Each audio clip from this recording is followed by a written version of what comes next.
noite, obrigado pela sua simpatia e audiência. Hoje vamos falar do Programa Nacional de Habitação, os desafios do Estado, das construtoras, os custos dos materiais de construção e também a autoconstrução dirigida aqui no nosso país. Convidamos para esta edição especial do programa Debate Livre, a terça-feira, várias instituições que vão naturalmente responder sobre o Programa Nacional de Habitação. Convidamos o Presidente do Conselho de Administração do Fundo de Fomento Habitacional, Hermenegildo Gaspar, muito boa noite. Simão Tomé, Diretor-Geral Adjunto do Instituto Nacional de Habitação. Amílcar Lutucuta, Diretor Nacional de Gestão Fundiária e Habitação. E Massada Colembal, é Presidente da APIMA.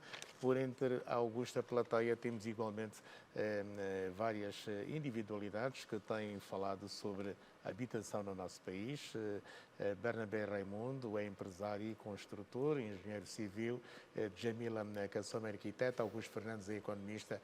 E Linda Liu, que nos últimos tempos tem estado connosco, é também empresária e com vários projetos habitacionais. Então comecemos por falar sobre o Programa Nacional de Habitação. Como sabe, é um direito que cabe a todos os angolanos, mas obviamente que compete ao Governo criar políticas, programas nacionais de modo a que todos os angolanos possam ter acesso à habitação, tal como diz a Constituição da nossa República. Pois bem, Hermenegildo Gaspar, afinal, neste momento, como é que nós estamos? Qual é a estratégia que tem o Fundo de Fomento Habitacional para que todos os angolanos de Cabinda ao Cunene possam ter uma habitação? Muito boa noite, Amílcar. Muito boa noite à plateia. Muito boa noite também para os senhores telespectadores e os colegas de painel. O que nós podemos neste momento informar ou dizer é que o Programa Nacional de Urbanismo foi gizado nos anos 2006, 2007, salvo erro, e foram zizadas uma série de iniciativas para minimizar o problema habitacional. Na altura, tomou-se a decisão da construção de centralidades. Este processo começou com a construção de centralidades, principalmente a centralidade do Quilamba, do Sequel e outras. Foram feitos outros projetos públicos também. Aqui podemos inserir também os 200 fogos habitacionais. E outra parte foi reservada ao setor privado, aos particulares. Então, em súmula, é isso que dizia o Programa Nacional de Urbanismo e Habitação. Também de referir que, fruto deste programa, foi criada a Lei 3/07, a Lei do Fomento Habitacional, e com base nesta lei foi criado o Fundo de Fomento Habitacional para ajudar no fomento à habitação. E tem resultado? Tem resultado. Podemos dizer que neste momento, ao nível das centralidades, temos 26 centralidades já construídas ao nível do país. Temos 2 urbanizações construídas também ao nível de Luanda, ao nível desse projeto. Foram construídos os fogos habitacionais, 200 fogos habitacionais ao nível de praticamente todos os municípios do país. E pronto, o setor particular e o setor privado também contribuíram na produção de fogos habitacionais pelo país.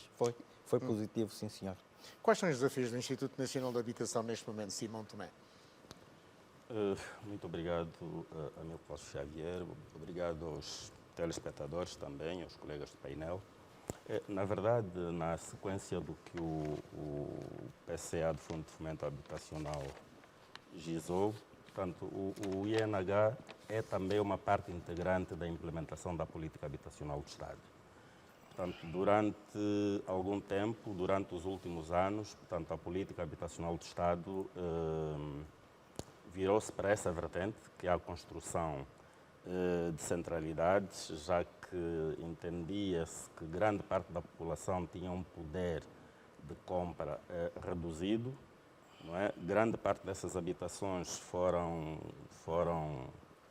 atribuídas no sistema de propriedade resolúvel, mas o que nós temos que sublinhar neste momento é que houve, da parte do Estado angolano, uma mudança na estratégia, uma vez que o modelo antigo pressionava muito as finanças do Estado, não é? Hoje foi introduzida uma alteração substancial, em que, e isso nós podemos ver dos últimos pronunciamentos do chefe de Estado, em que se privilegia, nesse momento, a autoconstrução dirigida,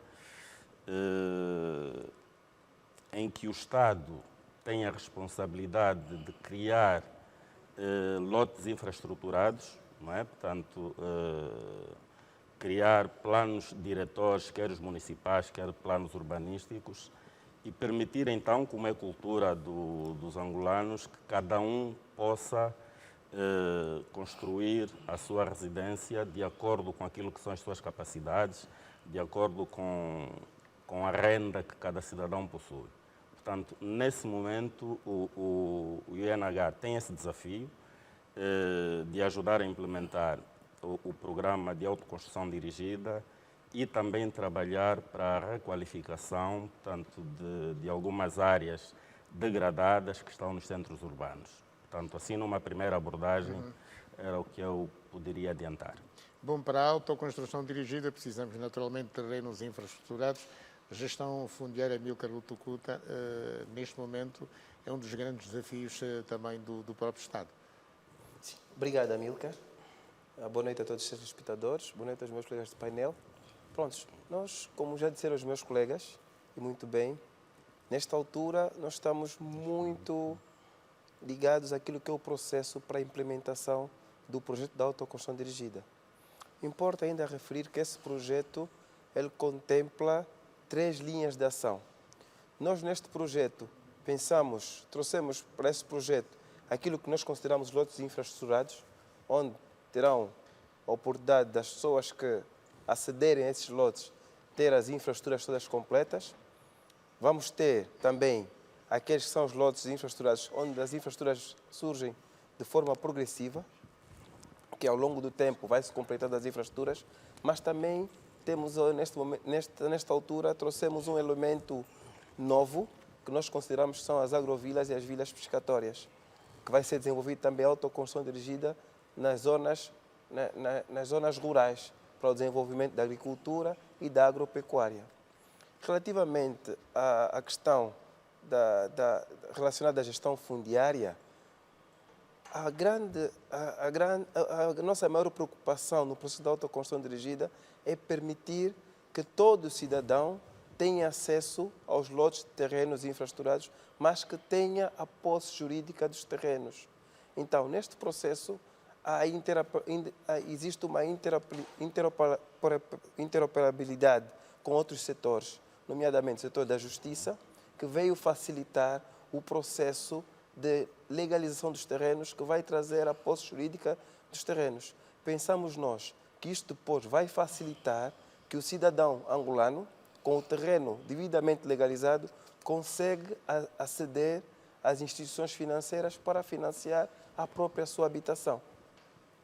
A APIMA tem estudos sobre o setor imobiliário no nosso país. Neste momento, quais são as grandes preocupações? O que é que tem nessa relação com o Estado? O que é que mais preocupa a APIMA relativamente ao setor imobiliário? Obrigado, Amílcar. Obrigado pelo convite. Portanto, a APIMA assumiu a responsabilidade de menos de 30 dias.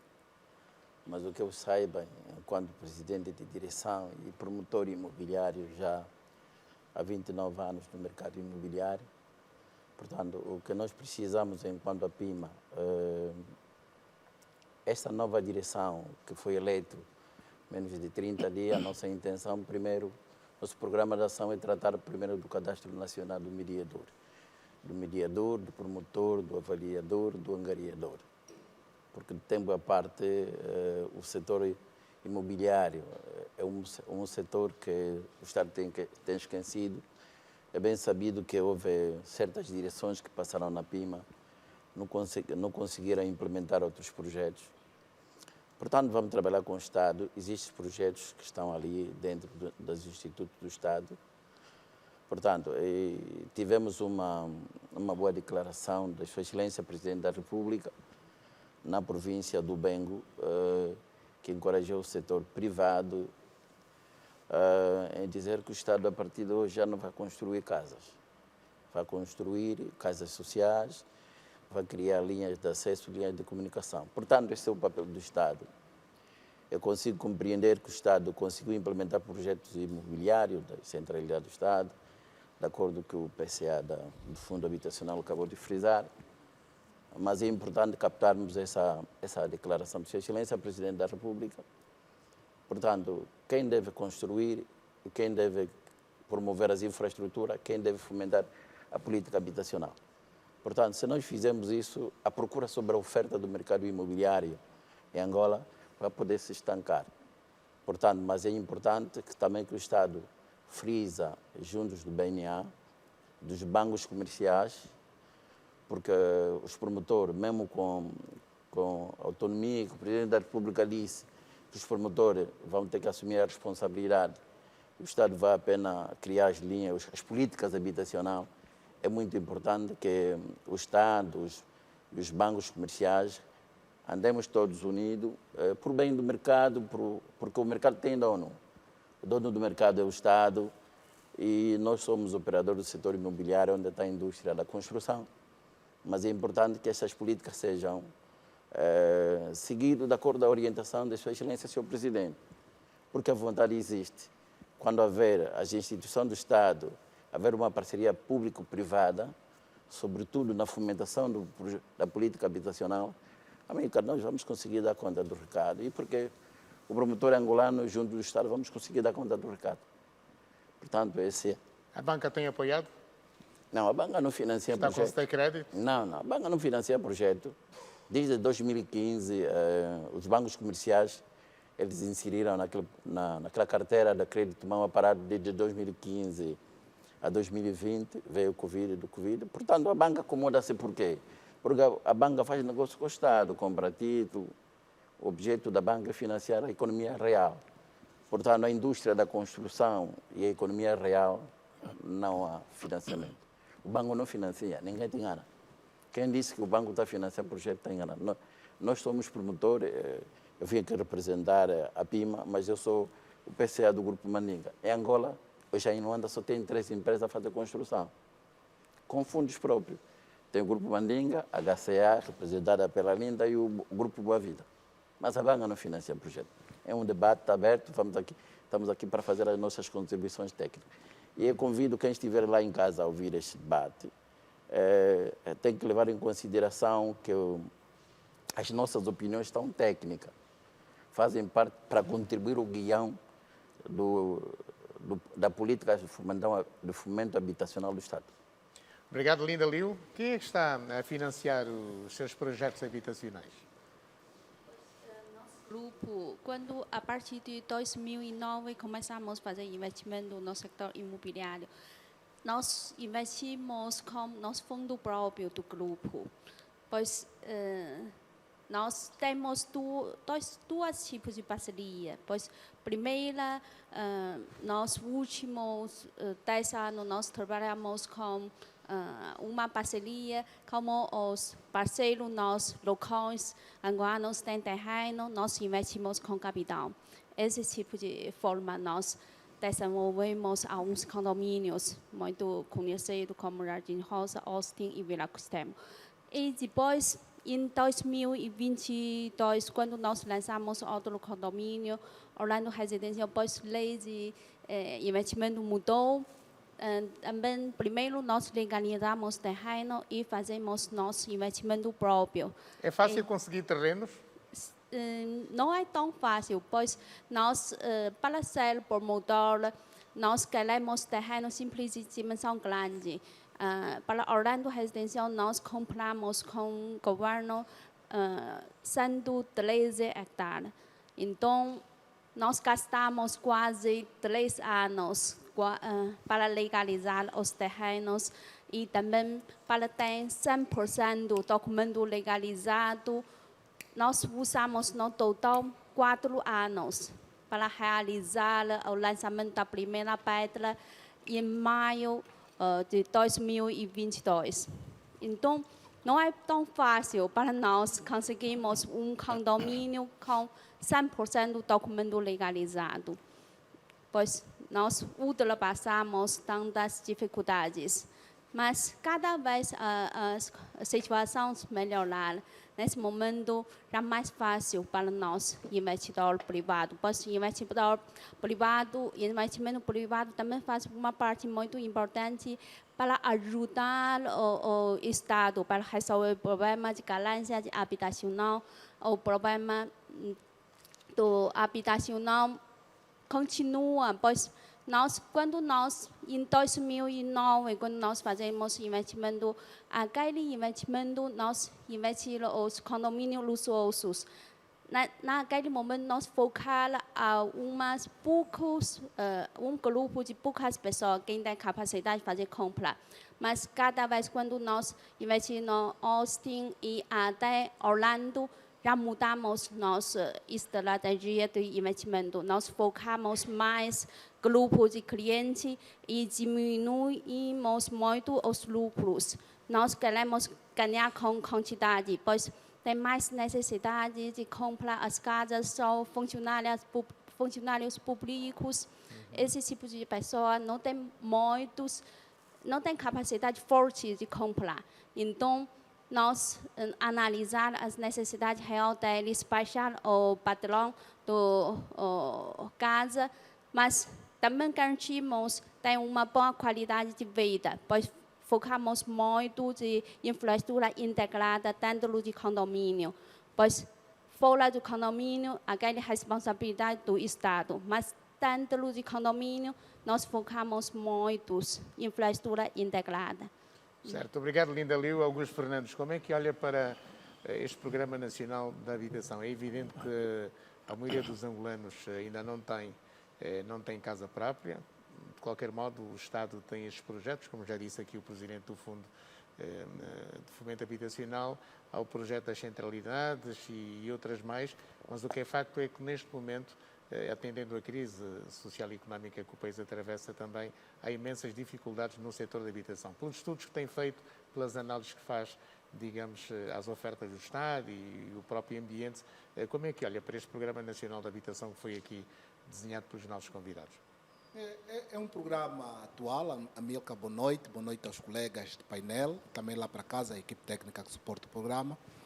O Programa Nacional de Urbanismo e Habitação, não é, datado de 2009, publicado com uma resolução 20/09, não é, na altura por então Primeiro-Ministro Paulo Kassoma, é consultável nessa resolução 20/09, onde o governo, não é, gizou 4 eixos fundamentais para o Programa Nacional de Urbanismo e Habitação. Na altura falava-se de construção de 1 milhão de focos habitacionais, dividido em 4 eixos. O primeiro eixo eram as construções com fundos públicos, vulgo centralidade, urbanizações e por aí em diante, onde o Estado procurava reter uma cota de 12% do mercado para satisfazer a procura. O segundo eixo era o eixo da autoconstrução dirigida, onde não estava acomodado 68% do programa. O terceiro eixo era o eixo das cooperativas, que ficou acomodado com 8%, e o último eixo era o setor privado com 12% da responsabilidade. Este é o Programa do Urbanismo e Habitação, pela primeira vez publicado em Diário da República pelo Governo de Angola, mas temos antecedentes. Antes disto, podemos ter um antecedente que é o primário em 1988, quando o governo, através de um decreto, o 188/80, publica o Programa de autoconstrução, pela primeira vez, estamos a falar de 1980, 5 anos depois da independência, pela primeira vez há um programa do governo de autoconstrução para resolver os problemas de habitação. Já nessa altura, todos os manifestos eleitorais do MPLA já diziam que a habitação era um problema, não é, que devia ser resolvido com muita urgência e que não podia esperar. De lá em diante, viemos nos deparar com uma outra resolução, já em 2006, não é, só para ver o hiato de tempo de 1980, só volta-se a ter um programa robusto para a habitação em 2006, com a resolução 60/06 do Conselho de Ministros, que esta versa sobre a política nacional, não é, de urbanismo e habitação, ou seja, a política de habitação, com a resolução 60/6. Não é? Aí são gizadas as premissas para resolver o problema da habitação. Esta resolução, em 2006, não é, foi que deu origem à lei do fomento, à lei de bases do fomento habitacional, que é a lei 03/07, não é, que o Dr. Menegildo citou muito bem, que depois daí também deu origem ao FFH, que é o Fundo de Fomento Habitacional, mas, no entanto, vê que a história da habitação ela é mais construída na época dos 2000. Depois da paz, começa-se aqui um exercício de arrumar o setor da habitação, foram produzidas várias legislações, organizou-se o setor do ponto de vista legislativo, mas, no entanto, o problema continuava a agudizar-se, não é? Até detectar-se que era preciso, de facto, ter um programa mais robusto e mais incisivo sobre os problemas existentes. Em 2014, com a crise que assolou todos os mercados, não só o mercado do imobiliário, mercado de trabalho, mercado produtivo, todos eles foram assolados por uma crise, né, devastadora. O setor imobiliário começa, de facto, a ressentir aquilo que estava a acontecer, começa a acontecer muito lentamente. O setor privado praticamente parou de construir, a cota de 12% passa a ser uma cota muito mais lenta do que aquilo que era a necessidade do mercado. O Estado continuou com o seu trabalho, só para o Amilcar ter noção.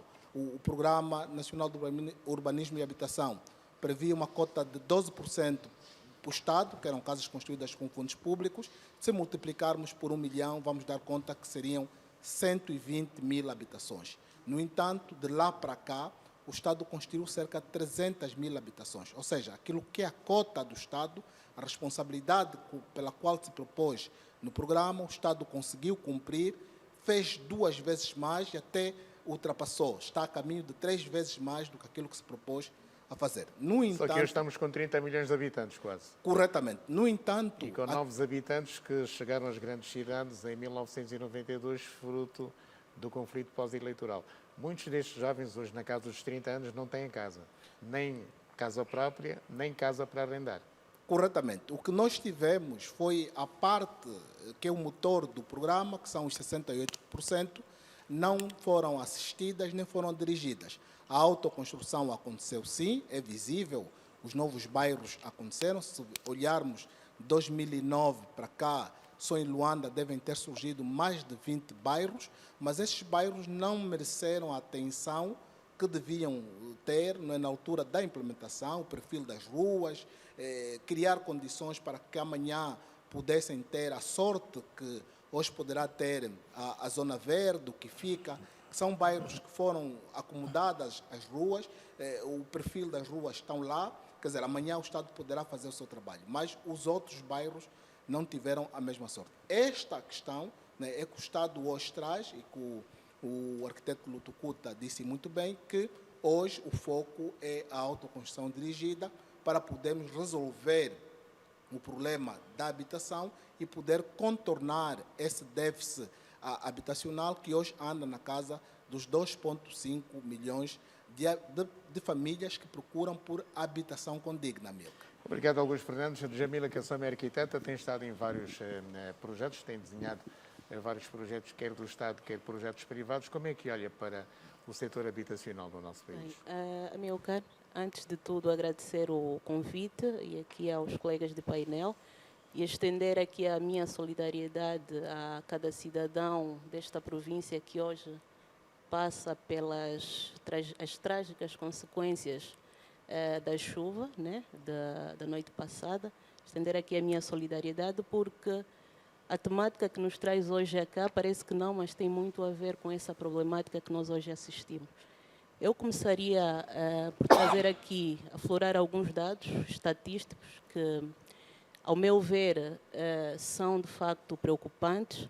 Um deles prende-se com o desenvolvimento ou o crescimento muito rápido da população mundial. Estamos a falar de uma taxa de 4,4% aproximadamente, com a seguinte particularidade: no caso de África, essa taxa chega aos 19%, ou seja, é um crescimento extremamente acelerado. Portanto, isso impõe aquilo que é a realidade dos países africanos, e Angola não é alheia, uma pressão muito grande naquilo que é um dos problemas fundamentais, que é a habitação, o direito à habitação, o direito a uma casa com as condições mínimas de habitabilidade. Portanto, este é o cenário que nós temos mundial. No caso de Luanda, se estivermos a falar de 7 a 8 milhões de habitantes, portanto, isto, nos próximos anos, o crescimento e a própria cidade seguramente não irá suportar. Bom, o setor da habitação não está a acompanhar essa explosão demográfica. Mundialmente, sobretudo em contexto em que há uma condição socioeconômica muito debilitada, isso revela-se uma preocupação muito grande, num contexto em que temos uma população jovem, maioritariamente, que anseia, como bem disse o Amilcar há bocado, pela realização da casa própria. Portanto, países com este perfil, que é o perfil de Angola em particular, essa situação das soluções para pensar aquilo que são as propostas de habitação é, de facto, uma situação de extrema preocupação. E expande-se, isto não é uma questão meramente de problema habitacional, pura e simplesmente, mas estamos a falar de sustentabilidade, né? Porque temos aí a componente social, socioeconômica, temos a componente ambiental. Aliás, o problema que temos em Luanda hoje e que se refletiu, infelizmente, no dia de hoje, é realmente um problema ambiental e técnico que tem a sua origem nessa questão da habitação informal autoproduzida. Só a título de exemplo, no caso em particular de Luanda, que concentra a maior parte da nossa população, nós estamos a falar de áreas autoproduzidas em torno de 70%. Isso significa que mais de 5 milhões de habitantes, no caso de Luanda, habitam essas áreas.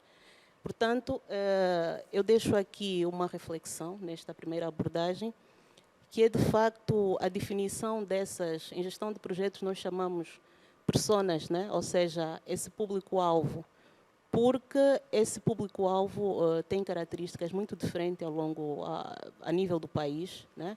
Ou seja, a condição de vulnerabilidade, a condição de pobreza, que, segundo aquilo que é prática mundial, para a qual estão voltados os projetos de autoconstrução dirigidas, né? Porque a autoconstrução dirigida tem essa particularidade de responder a esse problema real de baixos recursos financeiros, por um lado, populações com altas taxas de crescimento.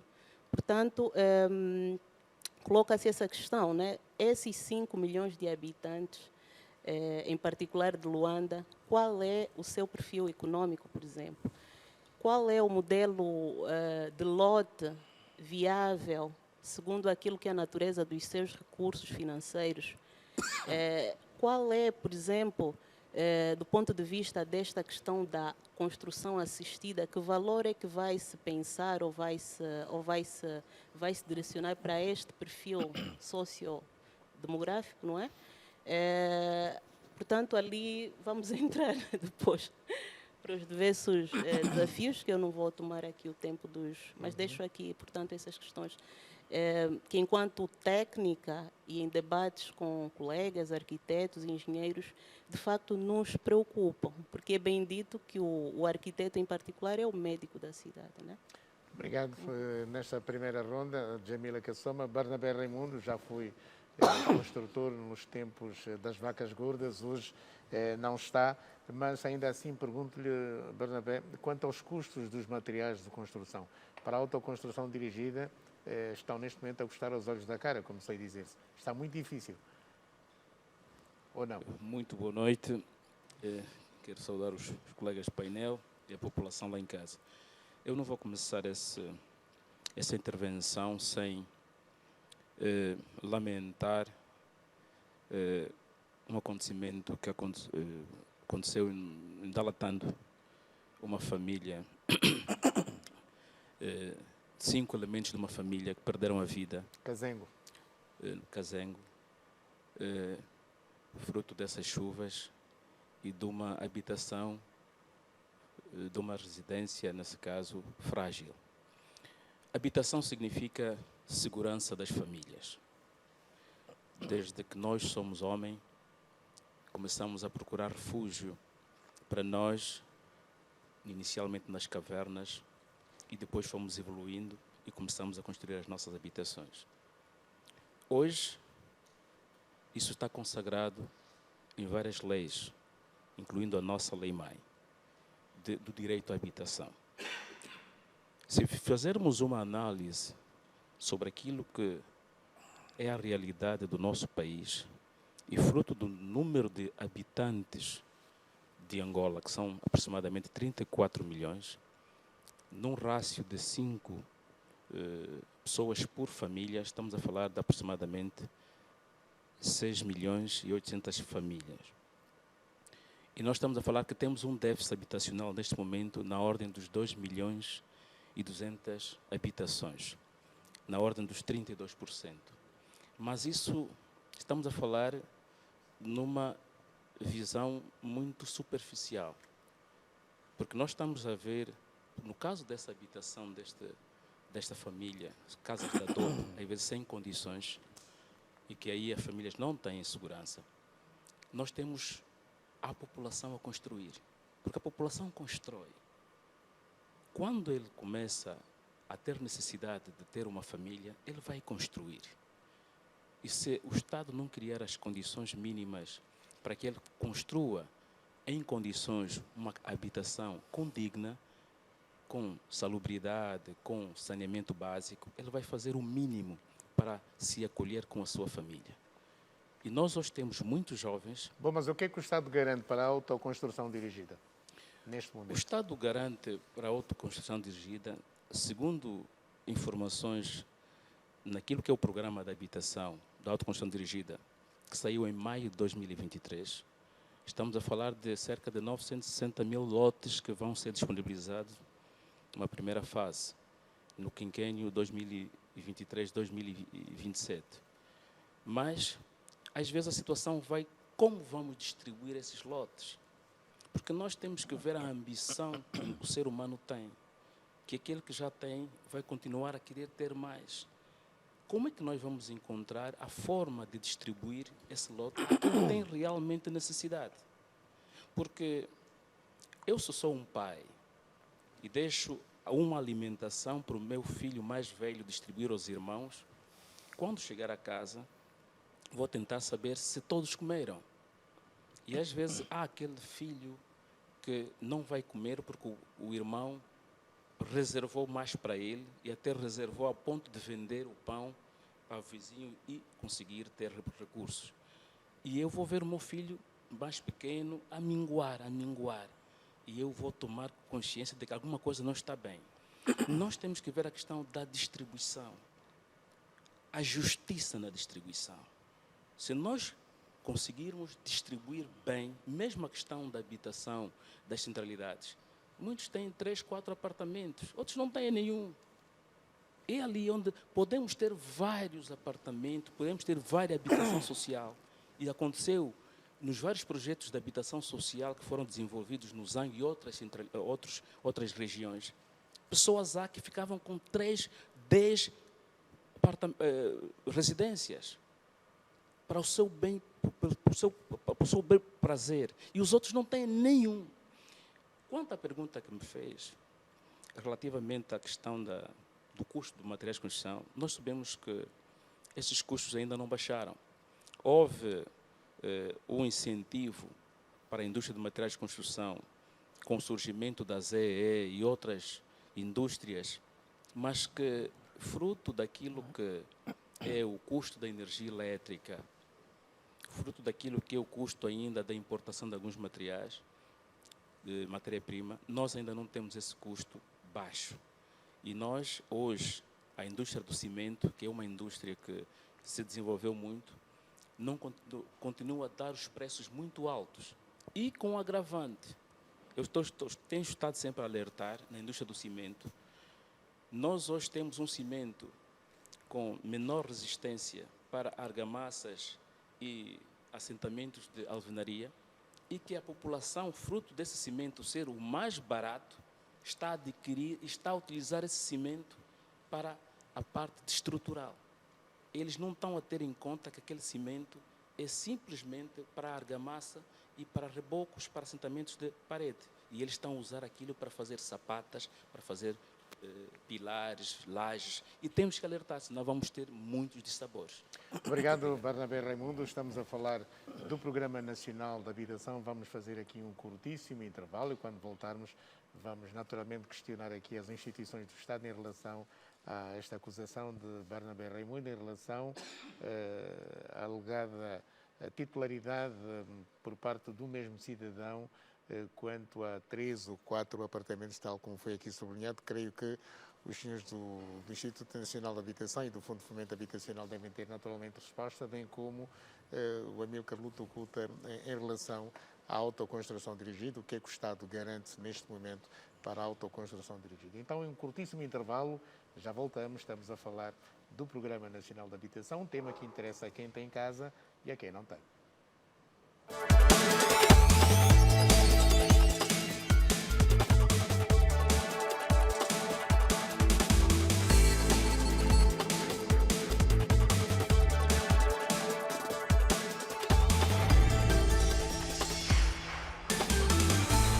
Voltamos ao nosso debate sobre o Programa Nacional de Habitação, os desafios do Estado, das construtoras, o Programa para a Autoconstrução Dirigida, os terrenos infraestruturados, enfim, temos hoje aqui entidades que naturalmente vão dar a resposta a todas essas nossas questões. Hermínio Gil Gaspar, PCA do Fundo de Fomento Habitacional, há pouco tempo o Barnabé Raimundo dizia que há cidadãos angolanos que tenham, digamos, 3, 4 casas nas centralidades. Como é que isso foi possível? Uma mesma pessoa possuir 3, 4 apartamentos nas centralidades? O que é que há para dizer neste momento? Não, Isto é verdade. É possível que haja cidadãos com mais de 2, até 3 casas. 4 não diria mais do que isso, talvez não. Não o Fundo temos de Fomento Habitacional não consegue dar conta disso? Vou já lá chegar. Mais do que 4, mais do que 3 mais é um do que bocadinho 2 difícil. tem, ou mais do que 2 é possível que haja.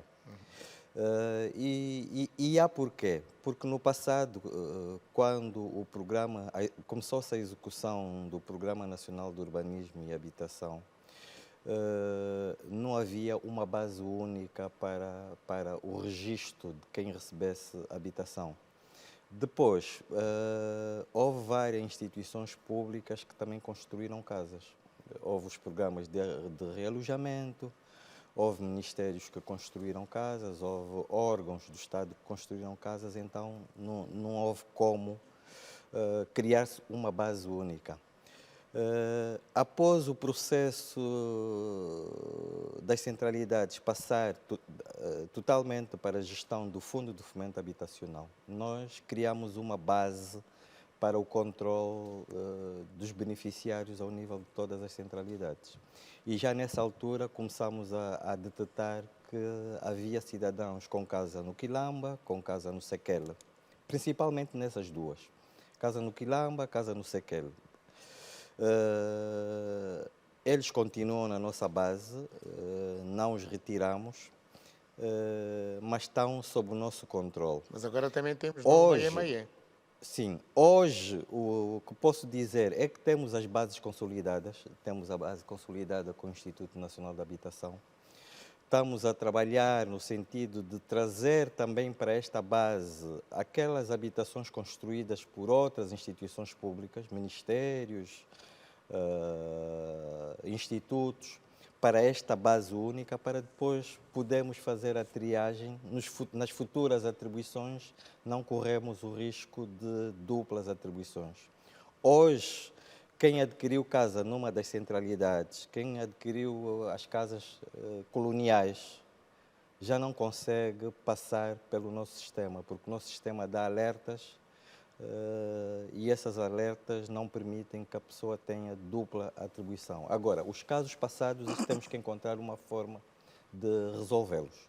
E NH, como é que se pode resolver esse problema?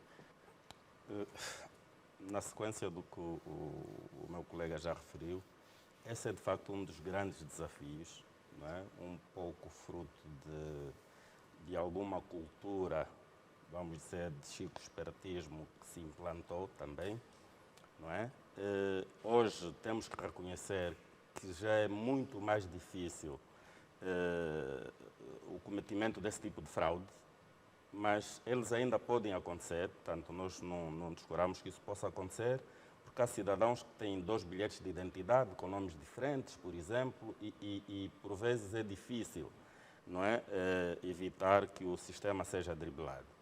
Mas as instituições estão a trabalhar no cruzamento das bases de dados, não é? Como o Dr. Hermenegildo já mencionou. Este é um dos desafios. Outro dos desafios tem a ver com o custo de materiais de construção, que o Dr. Barnabé também, o engenheiro Barnabé mencionou. Não há dúvidas que o desenvolvimento da indústria de materiais de construção também tem uma influência muito grande nisso, não é? E isso, sem dúvida, vai levar com que o custo médio de construção também reduza, não é? Uma vez que há claramente aqui uma abertura ao setor privado, não é? Para que os projetos de promoção imobiliária tenham espaço, já que o Estado apenas fica com a fatia das casas, das habitações sociais. Nessa esteira dos desafios ainda, eu não posso deixar de mencionar que o desafio da construção das infraestruturas, que é responsabilidade do Estado, é também um desafio grande, uma vez que sem as infraestruturas as habitações não funcionam, não é? E, portanto, no programa da autoconstrução dirigida, nós temos em conta vários níveis de infraestruturação. Portanto, se o Estado fizer a sua parte e o setor privado fizer a sua parte, eu acredito que nós vamos ter algum desenvolvimento e alguma melhoria na política habitacional do Estado. Certo. Eu queria só lembrar, Amilcar, que esse aspecto da fraude que ocorre acontece, primeiro, porque há uma procura muito grande em relação à oferta. Não é? E segundo, porque os custos de comercialização muitas vezes estão bastante abaixo daquilo que é o custo médio da construção. Então, isso faz com que exista esse tipo de tentativa de fraude, que certamente vai reduzir quando o setor privado tomar a grande fatia do mercado imobiliário. Amilcar, queria só fazer aqui uma ressalva ao que disse o meu colega no que tange à possível duplicação de bilhetes de identidade. Não, o sistema hoje não permite que haja esse tipo de... Aliás, o Ministério da Justiça nem permite a dupla atribuição de bilhetes de identidade. O sistema vai buscar os dados da identificação. Antes de nós fazermos a inserção dos dados do beneficiário, o sistema faz o cruzamento com o sistema da AGT e o sistema da AGT faz o cruzamento com o sistema do Ministério da Justiça. De modo que dupla atribuições de bilhete de identidade é muito difícil. E se houver casos, pronto, são casos que devem ser remetidos aos órgãos criminais para para os devidos efeitos. Era só essa ressalva que eu gostaria de deixar. Certo. Amílcar Lutucuta, em relação à autoconstrução dirigida, o que é que o Estado garante ao cidadão que quer construir a sua casa? Pronto, Amílcar, e eu gostaria aqui de chamar a atenção que, como já disse anteriormente o colega, que o processo de autoconstrução dirigida, nós definimos os parâmetros primeiro para este primeiro quinquênio, 23-27, que o Estado propõe-se a colocar à disposição de todos os cidadãos angolanos aproximadamente 910 mil lotes infraestruturados. O que o Estado garante neste processo é trazer as infraestruturas para que as pessoas consigam construir dentro daquilo que por norma deve-se fazer. O cidadão deve encontrar as infraestruturas básicas, nomeadamente a distribuição de água potável, energia, iluminação pública. Em alguns casos, quando for possível, vamos trazer as ruas pavimentadas. Em outros casos, vamos trazer as ruas terraplanadas, mas que ao longo do tempo vai-se fazendo a programação para se chegar a um determinado fim. Mas estes 910 mil lotes é a escala nacional? É a escala nacional, sim, Amílcar. E para Luanda, o que é que está reservado? Para Luanda, nós temos reservado... Prontos, para Luanda nós temos reservado aproximadamente... Nós fizemos isso uma equação e trabalhamos com todos os governos provinciais. Cada um dos governos provinciais apresentou aquilo que são as suas necessidades a nível de distribuição de lotes, aquilo que era possível fazer em função das reservas fundiárias disponíveis e reservas fundiárias disponíveis e em condições para a implementação do projeto de autoconstrução dirigida. Nós notamos aqui em Luanda que há muitas zonas, digamos, cobertas, com gradeamentos, enfim, com arames, há mais de 15 anos e praticamente não se faz lá nada. O que é que se sabe sobre isso? Pronto, nesta altura, a lei de terras é clara, Amílcar. E nós neste momento estamos a desenvolver estudos e encontrar mecanismos para garantir que essas terras que foram distribuídas para certas pessoas e não houve nenhum aproveitamento das próprias terras, sejam revertidas para o Estado. Porque a lei de terras é clara, o cidadão tem um determinado tempo para poder utilizar a terra que lhe é cedida. Se não houver nenhuma utilização da própria terra para o fim pelo qual o cidadão requeriu, então a terra volta para o Estado. Colembala, neste momento a PIMA tem, digamos, esses estudos sobre o setor imobiliário. Neste momento, qual é, digamos, o principal desafio da PIMA neste relacionamento com o Estado?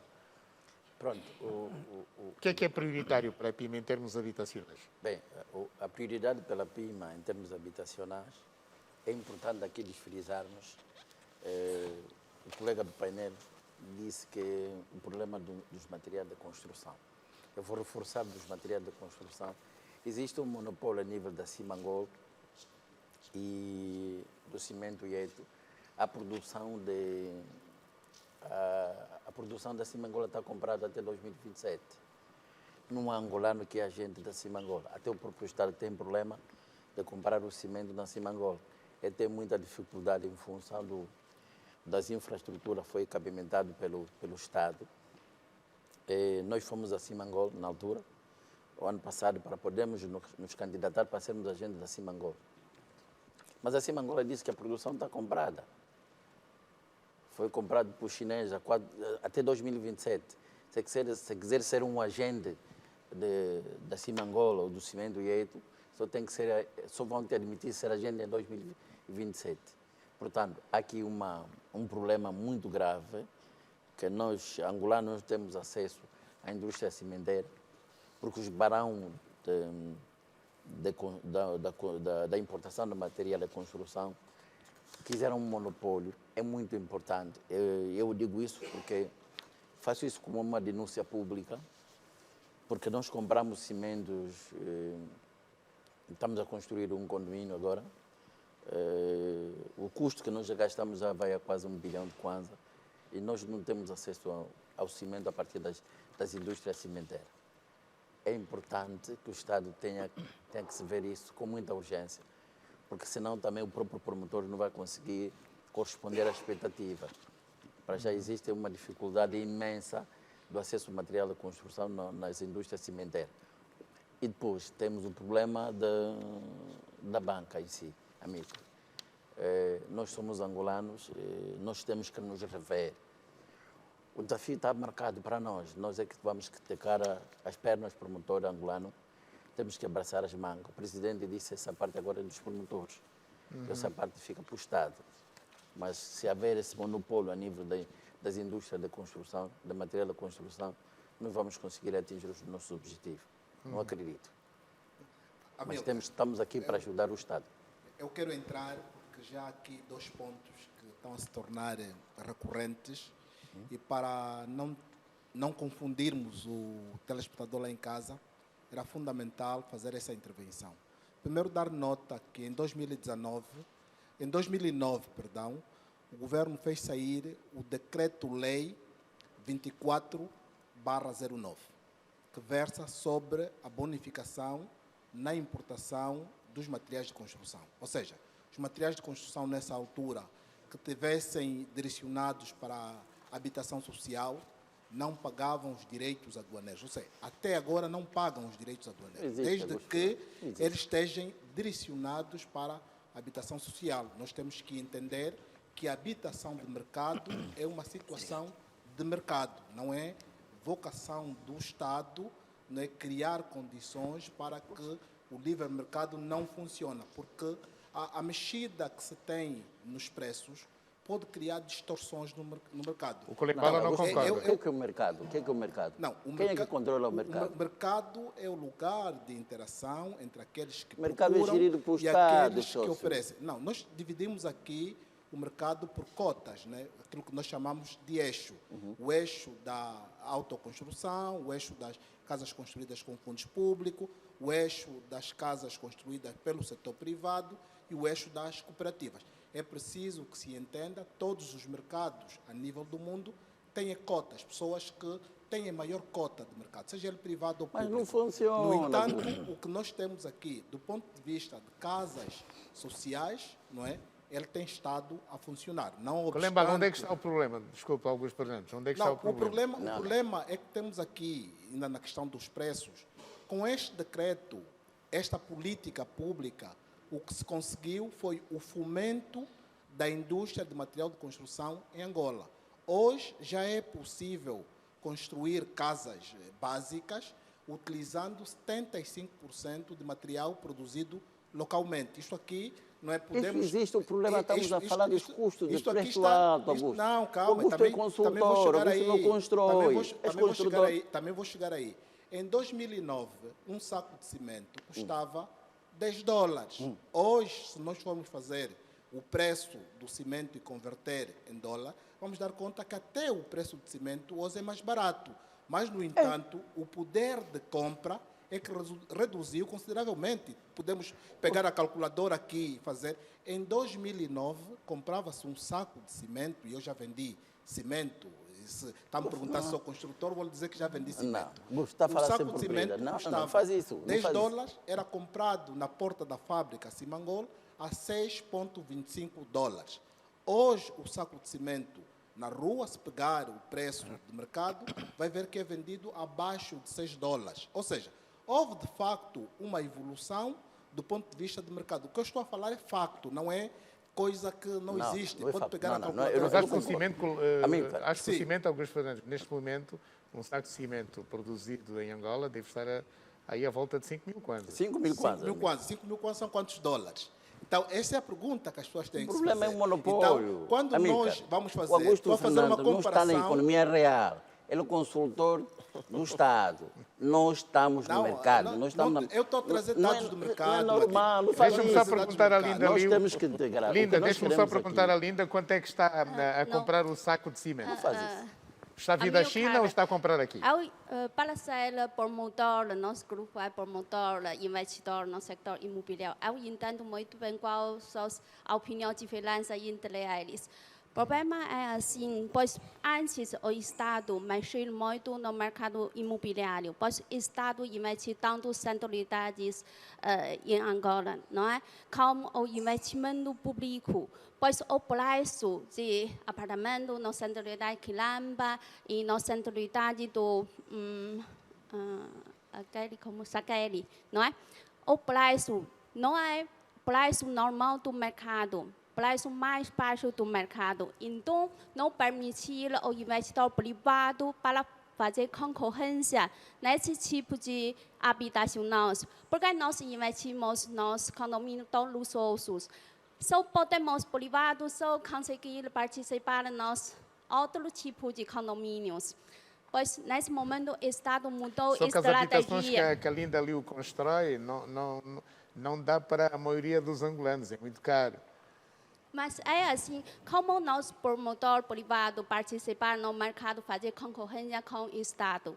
Claro. Não tem como. Então, temos que fugir essa parte Mas, de Linda, cliente. mas o cimento está mais caro hoje ou está mais barato? Mais caro do que mais caro. antes, não é? Pois, entre 2021 e 2023, até junho, o preço está muito estável. Mas depois da inflação, nesse momento, o preço aumentar quase 30%. Esse para o promotor também é um grande desafio. Mas, nesse momento, o Estado já mudou a estratégia. Aquela autoconstrução dirigida é muito bom política, pois vai ajudar muito. Pois o Estado, nesse momento, investir mais nas infraestruturas, não é investir nas habitações. Então, nós, para o privado, temos mais oportunidade para investir nos condomínios, para casas sociais, pois antes não tem como nós investimos.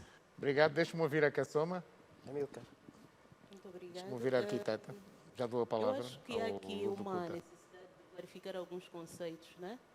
Primeiro quando falamos de habitação social ou popular, estamos a falar de quê? Qual é o custo dessa habitação social, né? E se olharmos na perspectiva, por exemplo, aí 15 milhões, ou o mais baixo, aí 7 milhões de kwanzas, nós vamos dizer que o material de construção está de facto alto. Porém, eu acho que nós temos que procurar alternativas do ponto de vista de materiais, porque uma coisa é construir, por exemplo, o setor imobiliário para pessoas com capacidade financeira, né? Outra coisa é construir para pessoas que, de facto, não têm as condições financeiras desejáveis, né? Isto é que importa também esclarecer. E eu acho que é importante também, para os nossos espectadores, mencionar um bocadinho, quando nós falamos de autoconstrução dirigida, estamos a falar de quê? Arquiteta, peço desculpas, o seu microfone não está nas perfeitas condições. Vamos dar a palavra ao Barnabé Raimundo e já devolvo a palavra novamente à arquiteta Jamila Kassoma. Pois bem, Barnabé Raimundo. Eu tenho aqui umas inquietações. No plano que foi definido para a autoconstrução dirigida, que já devia começar há bastante tempo, e quando fui convidado para este debate, eu perguntei quais são as entidades que estariam aqui. Eu estava à espera de encontrar aqui alguém ligado a uma administração municipal, porque a autoconstrução dirigida vai se passar muito ao nível dos municípios, e estava à espera de encontrar aqui alguém ligado a uma administração municipal, porque é aí onde vai se desenvolver a entrega dos lotes. Mas outra situação. Já foi administrador municipal. Fui administrador adjunto para a área técnica de Viana. Em Viana. Outra coisa, para 2023 foi definido... Se estivesse ainda nesse cargo, o que queria acrescentar? Se estivesse no cargo de administrador adjunto de Viana... Bom, primeiro, a minha formação cristã leva-me a ter amor ao próximo e não às vezes estar ligado a benesses pessoais, por isso a pessoa é Mas eu acho que os 164 administradores municipais no país são cristãos.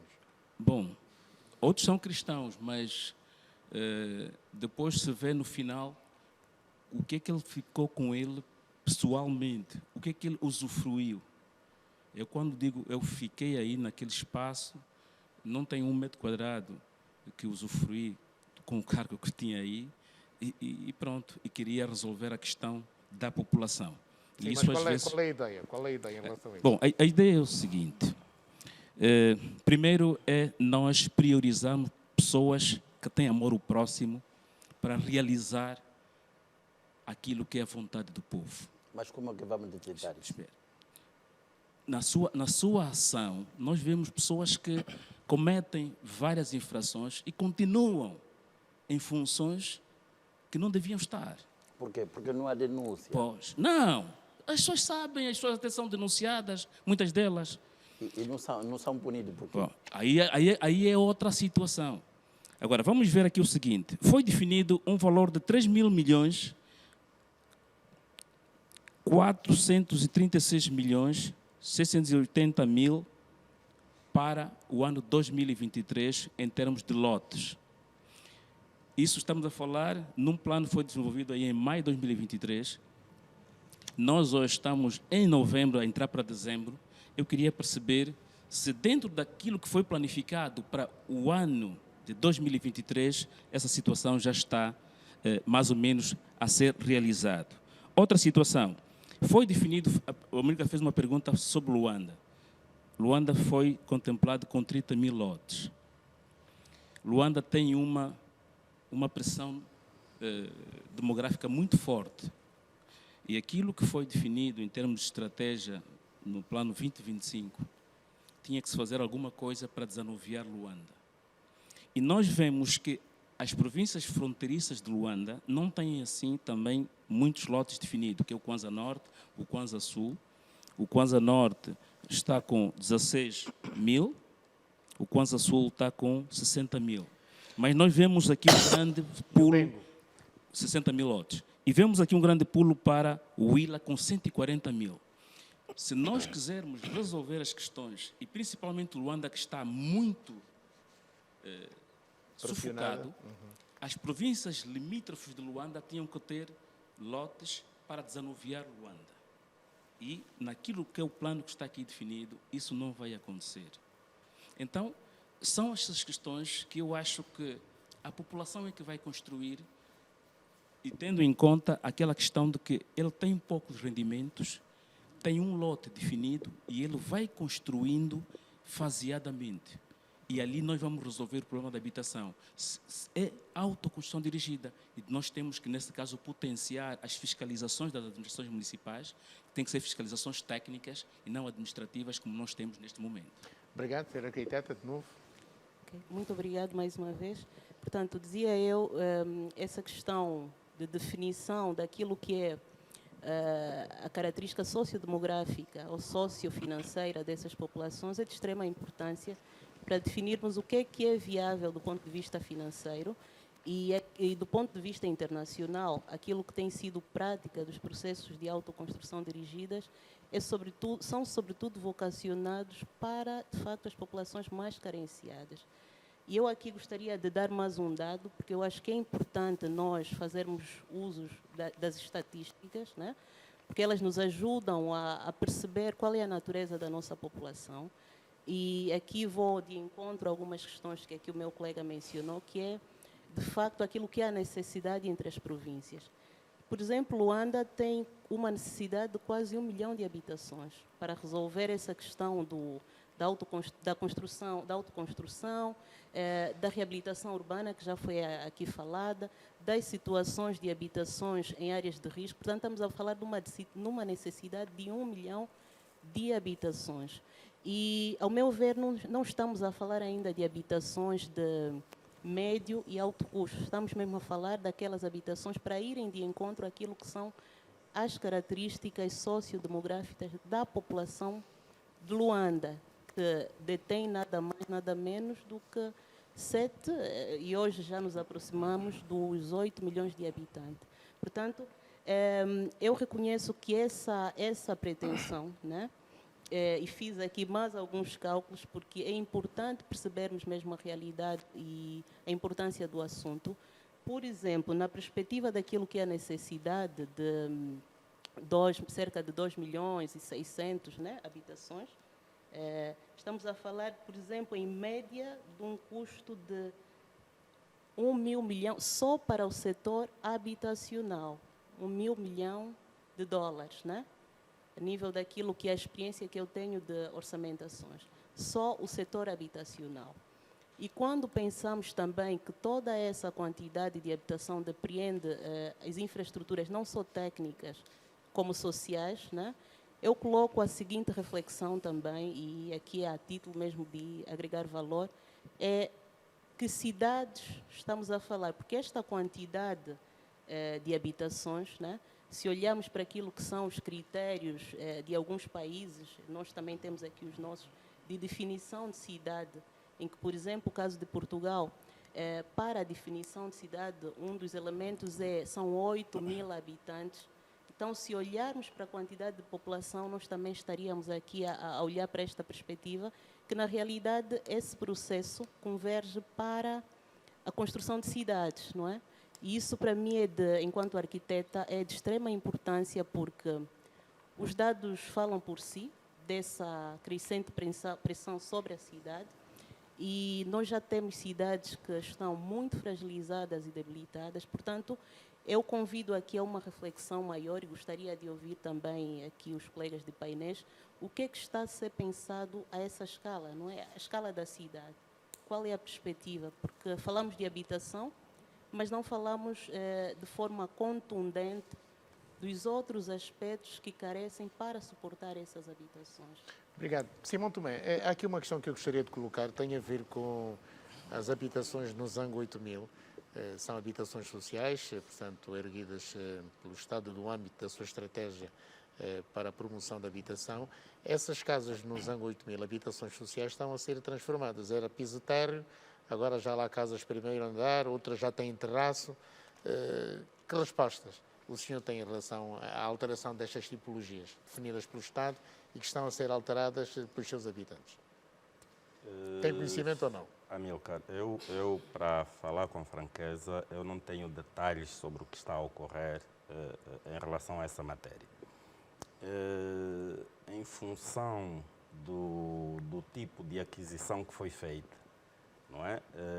Grande parte daquelas habitações não são ainda propriedade dos seus beneficiários, porque ou estão no regime de arrendamento ou estão no regime de compra por propriedade resolúvel.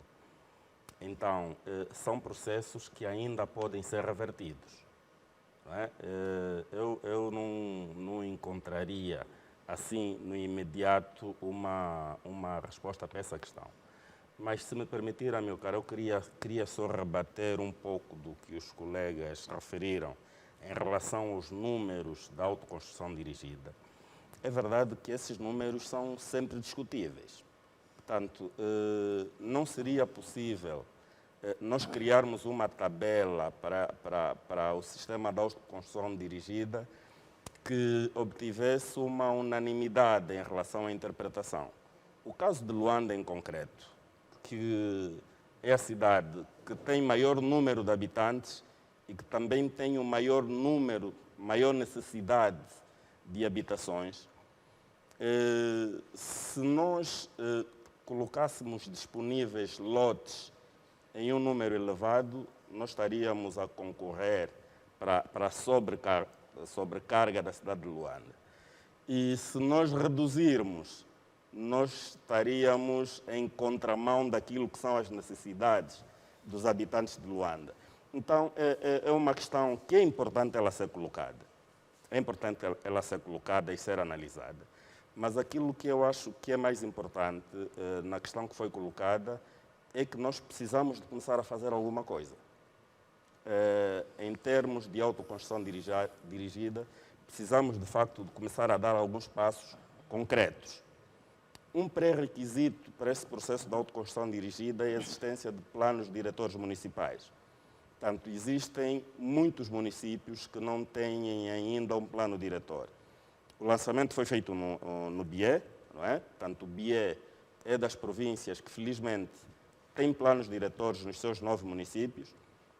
Deu-se sequência agora na Huila e no Namibe, mas o grande desafio é exatamente esse. Portanto, havia uma meta para 2023 que já está muito longe de ser alcançada. Vai ser muito difícil recuperar isso, vai ser muito difícil. Mas eu corroboro que devem ser dados passos concretos e a opinião pública e os cidadãos sentirem que, de facto, este programa vai andar, tem pernas para andar, e tudo, sem dúvidas, depende dos atores que estão aqui para implementar esse programa. Obrigado. Hermenegildo Gaspar, pegando aqui nas palavras de Simão Tomé em relação ao regime de compra por... Era só esta questão que o Gerson Tomé esteve a falar. Eu, quando comparei os números de Luanda face às províncias limítrofes, eu não estava a dizer aqui em aumentar Luanda, justamente porque nós devíamos desanuviar Luanda. Mas é que era em aumentar as províncias limítrofes para desanuviar Luanda.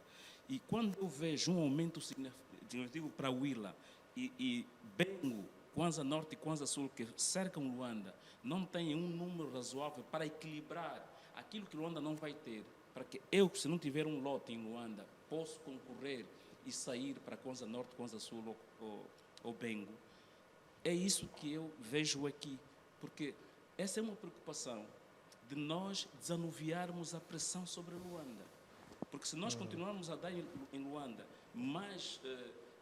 muito mais lotes, muito mais habitação, vamos continuar a fazer com que a população concorra para Luanda. Certo. Agora, quando eu vi essa situação, essa distribuição, não vi esta questão de poder desanuviar Luanda de uma forma programada como estava no plano 2025. Já dou a palavra ao Augusto Fernandes, mas deixe-me colocar uma pergunta aqui ao Hermenegildo. Só para uma pequena contribuição. Essa impressão que nós temos de que não se está a fazer nada para a autoconstrução dirigida, eu penso que não é bem assim. Porque o processo da autoconstrução dirigida, o projeto foi aprovado em maio. E é preciso que se cumpra alguns pressupostos.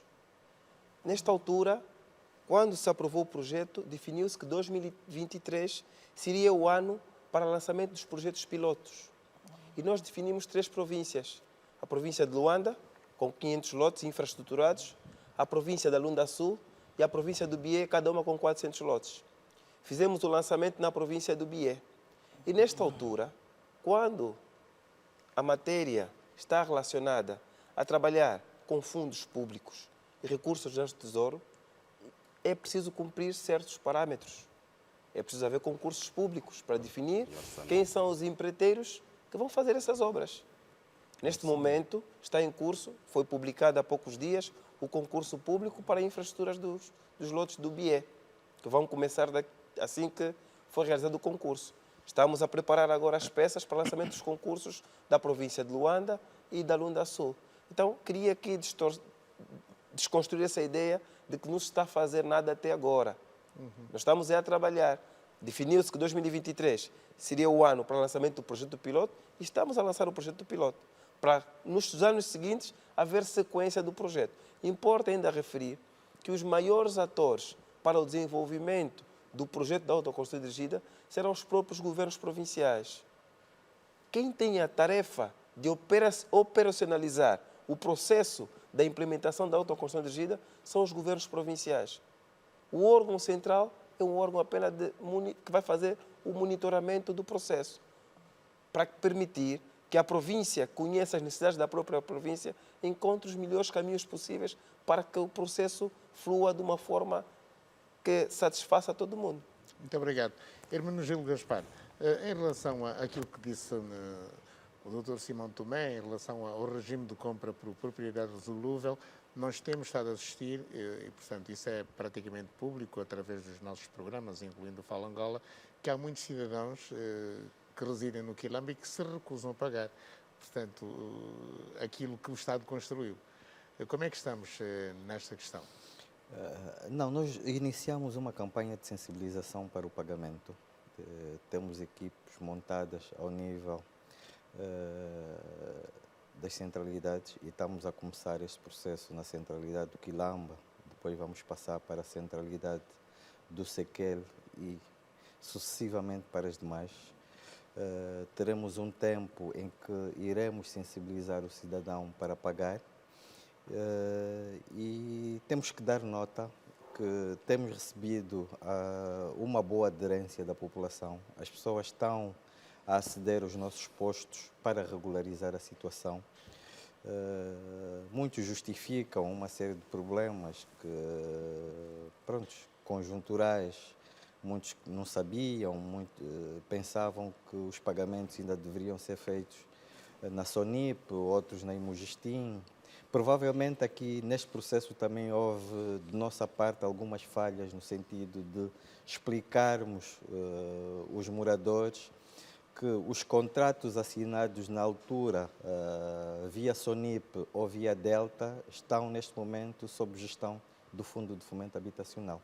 Houve esta meia falha de nossa parte, de modos que, concluído esse processo de sensibilização, depois iremos ver os passos subsequentes que iremos dar. Mas temos que dar nota que a aderência tem sido boa ao nível dos nossos postos de escala atendimento. nacional, em todo o país. Estamos a falar de 26 Não, centralidades por todo o país. Os problemas de inadimplência acentuados estão mais cingidos em duas centralidades, a do Quilamba e do Sequel. E eu explico o porquê. Porque na altura, e como foram as primeiras centralidades a serem comercializadas, não se adotaram os mecanismos eficientes para controle dos pagamentos. Ao nível das demais centralidades, o processo foi corrigido. O beneficiário de uma habitação nas demais centralidades teve que assinar obrigatoriamente uma autorização de débito direto em conta. Há aqui uma dúvida em relação ao Quilamba, onde é que o utente deve pagar? O Quilamba tem 2 postos de atendimento. E quem adquiriu legalmente a sua habitação sabe onde comprou a casa e sabe onde estão os 2 postos de atendimento. Mas, independentemente de termos os 2 postos no Quilamba, o cidadão pode pagar em qualquer posto do Fundo de Fomento Habitacional, inclusive na sede. De modos que temos estado a trabalhar neste processo para reduzir, para mitigar o grau de inadimplência. E NH, a mesma questão. Em relação, desculpa. Em relação à venda, exatamente. Em relação à inadimplência. Eu acho que a questão é basicamente a mesma. Portanto, eu acho que não iria acrescentar em absolutamente nada aquilo que o meu colega respondeu. Estamos também em conjunto a fazer esse processo de sensibilização, não é, dos clientes. Surgiu durante um período aí alguma diferença nos valores que uma entidade cobrava e que a outra cobrava por questões de ajustes de preço, de atualização de preços. Mas eu acredito que essa questão também da inadimplência está em vias de ser resolvida. Deixa-me só perguntar outra vez, Dr. Hermenegildo, portanto, o Instituto de Fomento Habitacional tem dupla tutela, não é? O Fundo de Fomento tem dupla tutela. Para questões Que é das financeiras, finanças? depende do Ministério das Finanças. Para questões de política, depende do Ministério das Obras Públicas. Voltando aqui a PIMA, em relação aos materiais de construção, está tudo muito claro, não é? Havia um diferente com o economista Augusto Fernandes. Não, mesmo.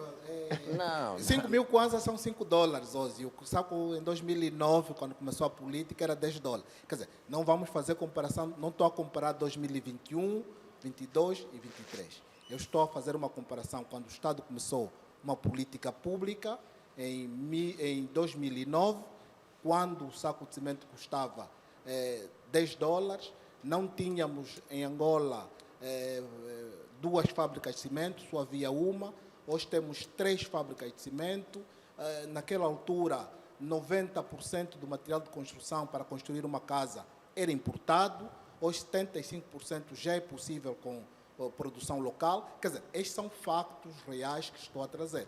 Não pode haver narrativa, já vai falar, não pode haver narrativa maior que os factos. E o Massada tem que aprender. Quando ele falou, eu escutei, e quando eu falo, ele tenta interromper, ele tem que ter paciência, esperar a vez dele e depois falar ordeiramente. No entanto, os factos são esses, não temos como passar aqui meia verdade. Agora, temos estado a resistir oscilação ligeiramente para cima, para baixo, desde 2014 para cá, não é? Isto também é um facto, mas já não temos um saco de cimento a custar $10. Hoje o poder de compra baixou consideravelmente. Se nós olharmos, por exemplo, uma casa no Patriota, que em 2009, quando o programa começou, custava cerca de $40 mil, hoje essa casa chega a custar $10, $20 mil.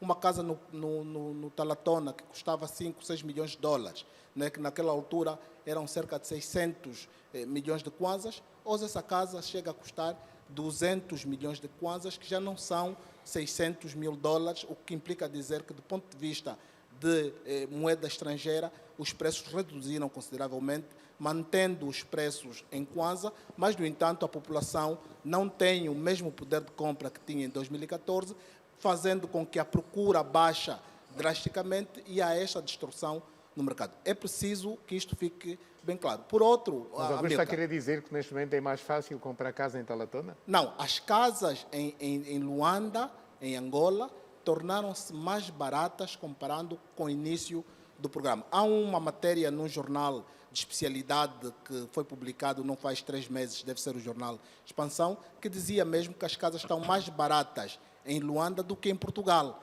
Mas não há procura em Luanda porque o poder de compra está muito baixo. Quer dizer, as questões de mercado são muito complexas, não basta ser empresário para se arrogar em falar de questões de mercado. As questões de mercado, procura, oferta, preço, são questões muito específicas, Massada, que não podem ser lidas assim conforme se quer. Bem, eu queria corrigir o colega do painel, Augusto Fernando. Em Talatona não há construção. Eu não estou a falar de construção, Sim. estou a falar de casas que já existem. Estou a falar Pronto. de mercado. É minha vez, Augusto Fernando. O que nós estamos a pedir, Amílcar, é o monopólio, que o Estado tira o monopólio das pessoas que têm o monopólio do cimento. Não tem angolano que é agente da Simangol, do IETO. Tem prova disso. Nós compramos cimento. A produção da Simangol está comprada até 2027. Por quem? Por chineses. Isso é fato. Eu tenho prova. É verdade, Linda? A Linda também talvez pode comprar, mas esta é a realidade. O que nós queremos é tirar o monopólio do cimento, da indústria cimenteira, Amílcar. Isso Linda, é um fato. já comprou o cimento todo até 2027. Augusto, deixa-me ouvir a Linda Liu em relação a isso. Mas eu só queria dizer que nós temos no país 4 fábricas de cimento. Hoje não temos só a Simangol. Tá bem. Temos a fábrica do Vai Costa Sul, vai lá a do constatar. Lubito, e ainda assim temos a abertura de importação. O mercado de cimento hoje está livre. Está bem. Linda Liu, não tem problemas de cimento? Cimento, eu não conheço muito bem sobre o fornecimento de cimento, pois não estou na área de comprar os materiais. Mas está construído bem, à vontade, não há problemas com o material de construção? Encontramos algum problema de comprar material bituminoso, pois o preço do mercado nós não conseguimos comprar com preço normal. Sempre tem alguém aumentar o preço 3 vezes do que o preço normal para nós não conseguimos baixar o preço das nossas infraestruturas, estradas, por causa mesmo temos cota, pois também trabalhamos, além de ser promotor, também somos construtores para trabalhar com o Estado, não é? Também temos obras e até uma entidade pública autorizar nós comprar bituminoso, mas também não conseguimos com preço normal. Esse também não é um sinal muito bom para nós tanto o construtor também para o promotor. Mesmo tem fornecimento, e também concordou uma parte de Dr. Augusto Fernando. E baixou, tem mais fornecimento feito em Angola, isso ajuda bastante. Mas ainda tem um longo caminho para conseguir mais barato, o material mais barato para nós promotores, para sair com a casa com custo mais barato. Certo. Obrigado, Simão, também queria dizer algo. Só para ajudar. Muito recentemente, a Associação de Industriais, a AIA, reconheceu que já havia produção em Angola capaz de evitar que as importações pudessem continuar, importações que a determinada altura era feita em grande escala a partir da China, não é? Ora, também é verdade que em termos absolutos do preço, o preço caiu. O preço caiu. Portanto, o cimento já foi mais caro do que é hoje. Okay? E isso poderia originar que o custo médio de construção também caísse relativamente, porque o cimento acaba por ter um peso relativamente grande. Esse é um dos desafios que o setor imobiliário tem, principalmente o setor privado, que é se tornar mais competitivo, né? Com a indústria de materiais de construção, que já vamos tendo alguma no nosso país, e também com esta redução, porque a procura, de facto, do cimento diminuiu. Eu estou um pouco surpreendido com o que o colega da PIMA está a dizer de carência de cimento no mercado, que é, de facto, uma realidade que eu não conhecia, provavelmente, porque já não estou no setor da construção civil, mas a Associação Industrial já reconheceu que as fábricas que existem no país produzem cimento suficiente, inclusive propuseram ao Ministério das Obras Públicas, numa determinada altura, que nós pudéssemos equacionar a possibilidade de utilizar soluções de estradas em betão hidráulico. Por quê? Porque havia cimento suficiente no mercado. Cimento existe, doutor, mas o problema é um monopólio. Não, mas se há oferta, as pessoas não... Portanto, acho que o mercado absorve o cimento que existe. O problema está no poder de compra, que baixou muito. Não é? As fábricas até, inclusive, estão a trabalhar muito abaixo da sua capacidade ótima. Estão a trabalhar a 30%. As fábricas cimenteiras em Angola não estão, neste momento, no seu ótimo de produção. A Associação dos Empresários Industriais de Angola, a AIA, diz isso nos seus relatórios, são públicos. O mais velho Zé Severino, volta e meia, está na televisão a falar sobre isso. As cimenteiras estão a trabalhar abaixo da sua capacidade produtiva. O que quer dizer que não há procura, não há demanda que justifica o aumento de produção. Nessa altura, o que é facto, os preços altos das casas estavam muito associados ao alto preço do dinheiro, que é o financiamento bancário, e o alto preço dos terrenos infraestruturados. O governo, o Estado angolano, com esse programa de autoconstrução dirigidas, que vai fomentar lotes a preços muito reduzidos, vai fazer com que o custo de produzir uma casa baixe consideravelmente. O aviso 9, BNA, que no final das contas, quando foi lançado em 2022, só tinha registrado no sistema bancário cerca de 6 mil processos de crédito, hoje são cerca de 12 mil processos de créditos no sistema bancário, que isso aqui, os relatórios também são públicos e podem ser consultados, diz que o preço do dinheiro sai de 20% onde estava para cerca de 7%. Ou seja, estamos aqui diante de políticas públicas, de facto, que estão a trazer as casas para aquilo que é o compromisso do governo assinado na ODS ou os Objetivos do Milênio Sustentável. Muito obrigado. Nós não temos cimento para vender, mas vamos ganhar dinheiro porque a anunciantes pagaram para que a TV Zimbu possa ganhar dinheiro. Então não sai daí um curtíssimo intervalo. Quando voltarmos, vamos falar ainda de desafios e perspectivas para 2024 no setor da habitação.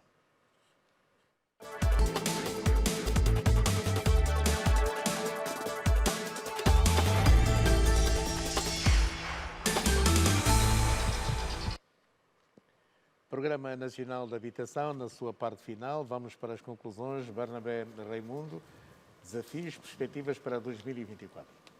Bom, eu vou me colocar no lugar de um jovem, ou de um papá ou de uma senhora, que está a ver esse programa e tem uma perspectiva de conseguir um lote infraestruturado em Luanda ou numa província, e questiona, vi o programa, como é que eu posso obter um lote? Que condições eu devo ter para ter acesso a este lote? Porque nós vimos aqui uma discussão numa visão economicista e numa visão empresarial, mas nós temos que ir no lado social. O poder de compra dos angolanos baixou bastante. Pode-se dizer que o cimento baixou, mas o salário do cidadão, o salário mínimo do cidadão, esse continua o mesmo. Mesmo com a pressão, mesmo com a situação da questão das divisas, o nosso Kwanza baixou aquilo que é o seu valor. Nós tínhamos no passado o cimento mais ou menos na ordem dos 4, 5 mil, quando estava o dólar a 100. Hoje tem os dólares quase a 800 e está mais ou menos o mesmo valor. Mas o poder de compra, eu vou perguntar a um cidadão, e eles vêm ter comigo, eu quero construir e tenho dificuldade de construir. Eu hoje, para construir uma casa, tenho dificuldades. Então é isso que nós temos que analisar, é o poder de compra do cidadão para ter acesso à sua habitação, poder construir a sua casa com esses materiais de construção. Obrigado. Jamila Kassama, perspectivas, desafios de uma arquiteta para o próximo ano. Ao longo das minhas abordagens já fui referindo alguns, se calhar aqui vai ser mais em tom de síntese. De facto é costurarmos um fato à medida e, do meu ponto de vista, a título de contribuição, a medida é realmente olharmos para aqueles que são os mais vulneráveis, que precisam de facto desses lotes para a autoconstrução. Entender aqui que esse processo, esse projeto, essa política pública, de facto, não é só da responsabilidade do Estado. Aqui, do ponto de vista da assessoria técnica, não só a nível do Estado, como a nível do próprio cidadão. Ou seja, ter ali equipas técnicas que o ajudem a compreender, do ponto de vista da qualidade da própria habitação, essa questão da economia de custo de construção, que é de extrema importância. E quando eu olho para essa abordagem do material, nós falamos muito de cimento, mas hoje, quando falamos de sustentabilidade, vamos olhar para aquilo que tem sido a nossa cultura africana da construção em terra, que pode ser uma alternativa ao cimento, por exemplo, né? Que é materiais mais sustentáveis, que envolvam baixo custo de produção, por exemplo, o próprio BTC, que leva a uma percentagem muito baixa de cimento e que tem a particularidade de que podemos envolver os nossos cidadãos a aprenderem técnicas novas e a autoconstruírem, de facto, as suas habitações na perspectiva da assistência, né? Queria deixar aqui também a referência de alguns projetos pelo mundo, que eu acho que é importante olharmos o que é que tem se passado a nível dessa natureza. O Brasil tem tido várias experiências, por exemplo, o Programa Brasileiro da Qualidade e Produtividade do Habitat, em que se procura reduzir o custo da própria habitação para 50%, por exemplo, daquilo que são os preços do mercado. O programa Minha Casa, Minha Vida, que é um programa em que envolve o Estado, envolve equipa técnicas, envolve a própria população do ponto de vista até da própria sustentabilidade social e sentir-se partícipe desses processos. E o caso da Argentina, que também tem projetos muito interessantes, como o subprograma de vivendas, que são inclusive projetos já premiados internacionalmente. Aqui a salvaguarda talvez seria que são realidades diferentes das nossas, mas, claro, tem uma experiência positiva que podemos também aqui ajudar a desmistificar. E o maior desafio é mesmo pensarmos que precisamos de construir cidades. Precisamos de construir cidades. Esse é o maior de todos eles. Muito obrigado, Augusto Fernandes. 60 segundos, um minuto. Corretamente. Amilcar, é preciso calibrarmos a informação. O Namibe já está muito avançado no programa de autoconstrução dirigida. Não fazia parte das províncias pilotos que foram citadas pelo arquiteto Amilcar, que é Luanda, Lunda Sul e Bié, mas o Namibe já começou a fazer um editorial no Jornal de Angola, isso foi público, podemos falar, a definir aquilo que é a tipologia dos lotes para o Namibe, o preço de cada lote, e já existe no Namibe a criação de uma janela única de atendimento ao cidadão. Todas as pessoas que querem um lote fazem um requerimento para o governador provincial, anexa os documentos que estão no editorial do Jornal de Angola e vai lá dar entrada nesta janela que foi criada, que tem um software também produzido por técnicos informáticos lá do Namibe, que processa todo este processo administrativo. Do ponto de vista técnico, as 2 reservas fundiárias existentes no Namibe, onde estão construídas as 2 centralidades, já estão a servir de loteamento. Ou seja, o Namibe já está a fazer loteamento. Já tem loteado 17 mil lotes para ceder às famílias. Só para ter noção, para aquilo que é a província do Namibe, o que estava previsto para 2024, que deviam arrancar o programa, eram 20 mil lotes para 2024. Só em 2023 já prepararam 17 mil lotes, ou seja, o Namibe está um ano à frente das outras províncias. O Lubango também está com lotes já preparados, tem previsto 140 mil lotes para o quinquênio, mas o Lubango já tem quase que 30% dos lotes preparados. Falta somente criar o editorial, lançar no jornal, começar a receber as candidaturas e fazer a distribuição dos lotes. Agora, aquilo que é desafio para este setor é a aprovação da lei da alienação fiduciária, a criação do Tribunal do Imóvel e trazer aquilo que nós vamos chamando arbitragem do imobiliário. Ou seja, certo, se resolvermos com celeridade a questão de inadimplência ou de resolução do conflito de inadimplência no setor imobiliário, o que nós vamos conseguir fazer é desatrelar a questão dos créditos do setor imobiliário, a esperança de vida e também desatrelar aquilo que tem que ver com o rendimento do salário. Outras latitudes já não precisas declarar que tens salário A, B ou C para teres acesso a uma habitação ou também outras questões que depois podíamos ver. Mas a questão da terra e a questão jurídica é o fundamental, Amilcar. Obrigado, Linda Liu. Construiu o shopping popular, agora está nas casas. Quando é que vamos ter as casas concluídas?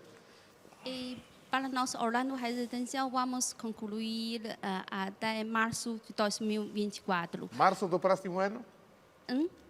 Ok. Sim, pois temos muito outro plano de investimento no setor imobiliário, mas hoje nós focamos o preço, não é? Preço de casa, pois nós focamos muito no material de construção, mas realmente o que fazer o preço de casa, tem preço de terreno, preço de material de construção, também tem as licenças, por exemplo, a partir de estudo de viabilidade, licença impacto ambiental, licença loteamento, licença da construção e também tem depois comercialização, infraestruturas. Para uma promotora tem muitos investimentos, não? Vários setores. Hoje nós só falamos sobre material de construção. Realmente, caso uma parte autoconstrução dirigida vai ajudar bastante a baixar o preço de casa, mas outro lado o governo tem que incentivar mais os privados para isenção ou diminuir os custos de vários procedimentos. Para os privados têm que participar mais na construção das habitações sociais. Esse vai ajudar bastante. Muito obrigado, Linda Liu. Colembala, para concluir. Pronto, a minha conclusão, só quero pedir os operadores do mercado imobiliário, porque nós temos uma diferença. Uma coisa é o mercado que é controlado pelo Estado, outra coisa é o setor imobiliário. Aquela declaração do Presidente da República foi feita há 60 dias atrás. É importante que as instituições públicas levem em consideração uma atividade que o mercado vai fazer, que são as instituições do Estado, outro é do setor imobiliário. Portanto, eu espero que essa declaração de Sua Excelência Presidente da República, as instituições que velam pela fomentação habitacional do Estado, levem em consideração isso, porque estamos aqui para o bem da nação. Obrigado. Agora o meu homónimo, Amilcar Lutucuta. Perspectivas para 2024? Pronto, Amilcar, nós... Vamos ter mais terrenos infraestruturados, mais habitação? A nossa preocupação é sempre de tentar fazer o melhor para o cidadão angolano. E importa ainda referir aqui que o Programa Nacional de Habitação, ele trazia 3 componentes. Nós definimos 3 componentes que estão inseridas nesse Programa Nacional de Habitação. Nomeadamente a construção de centralidades, a construção a disposição de terrenos infraestruturados, mas há uma componente que falamos aqui muito pouco, que é a componente ligada à habitação social para atender as pessoas que vivem em extrema vulnerabilidade e zonas de risco. Isto também é uma tarefa do Estado, e o Estado angolano tem estado a fazer isso. Nós estamos agora, neste momento... Mas é uma prioridade? É uma prioridade porque nós temos muitas pessoas que vivem em zonas de extrema vulnerabilidade, que vivem em extrema vulnerabilidade e zonas de risco. Ouvimos aqui das 5 pessoas da mesma família no Kwanza Norte que morreram por causa das chuvas. É preocupação do Estado sempre criar zonas para desenvolver habitação para acolher essas pessoas. Nós estamos agora a fazer, na zona de Cabir, 1.500 casas para retirar as pessoas que estão ali naquele corredor central do Zango. É preciso tirar as pessoas porque estão numa situação de extrema vulnerabilidade e com algum risco de poder apanhar alguma doença que acaba por depois levar a vida de alguns cidadãos angolanos. Mas em Luanda, por exemplo, constrói-se casas sem condições todos os dias. E as autoridades não estão presentes, as administrações municipais deixam. O Estado continua com esta preocupação de tentar reduzir este grande impacto que tem havido com essas construções construídas sem alguma qualidade alguma. Sem qualidade alguma. Mas onde é que está a administração municipal que deixa essas construções anárquicas surgirem? A administração, é muito difícil controlar isso, Amilcar, porque a população não espera e a necessidade de habitação é cada vez maior. É difícil controlar isso, mas os estatistas estão a fazer o possível para poder reduzir esse impacto. INH, Instituto Nacional de Habitação, a mesma questão. Exatamente, Amilcar. Nós, na realidade, eu poderia indicar 3 grandes desafios futuros da parte do Estado e nós, enquanto servidores públicos.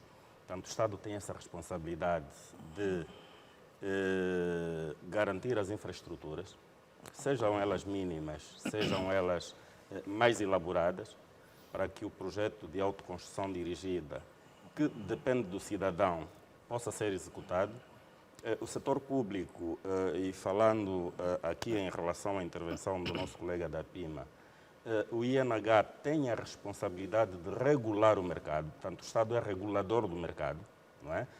O setor imobiliário precisa desta regulação para que nós tenhamos atores que sejam credíveis e que não ponham em causa aquilo que é a credibilidade do próprio mercado imobiliário, de um lado, e depois temos a responsabilidade deste mesmo setor imobiliário, que uma delas é fazer o máximo para reduzir o custo do metro quadrado de construção no país. Portanto, isso vai ajudar o Estado, vai ajudar o cidadão e vai ajudar o próprio setor imobiliário. Como diz a Linda, o setor imobiliário ganha pela economia de escala, pela quantidade que executa e não propriamente pelo lucro maximizado.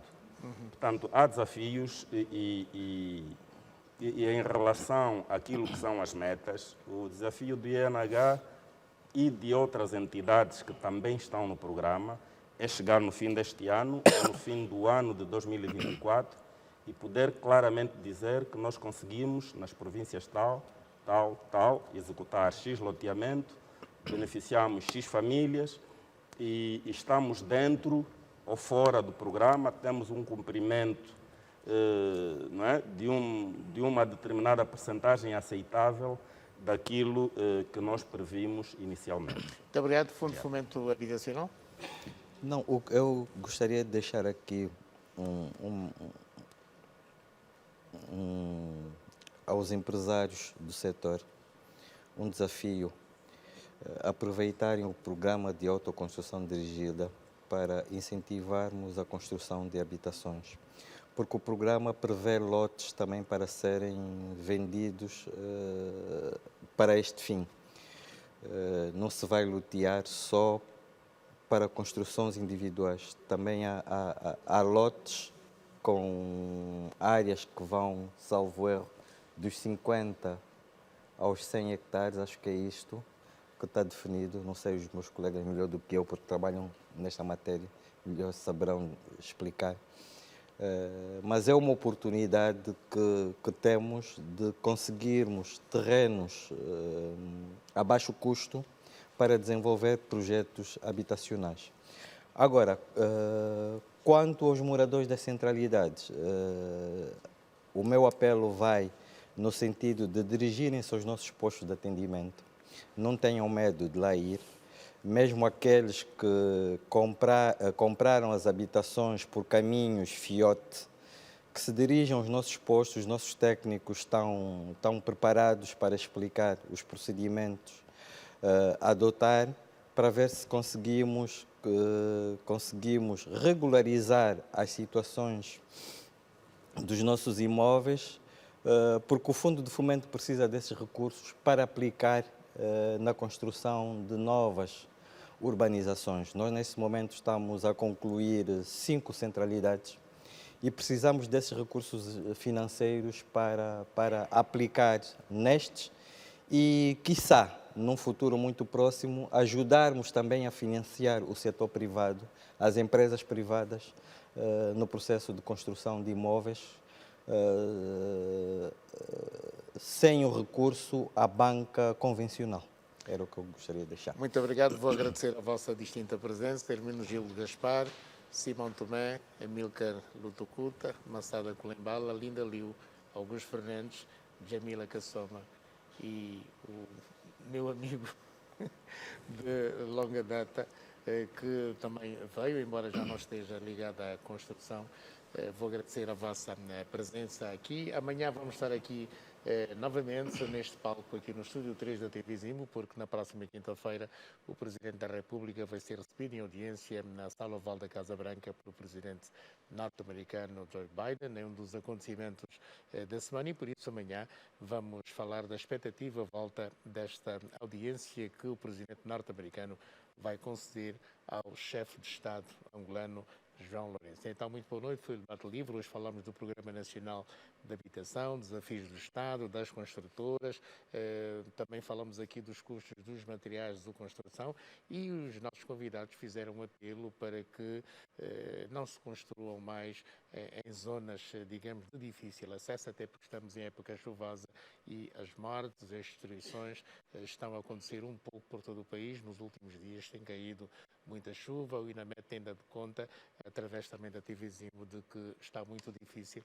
nesta altura do ano, porque as chuvas estão a cair de forma muito intensa. Então, muito boa noite, acompanha a TV Zimo. Daqui a bocadinho vamos ter o segundo capítulo do especial Angola, Estados Unidos da América. Boa noite, foi um prazer. Então, estamos juntos? Um abraço grande.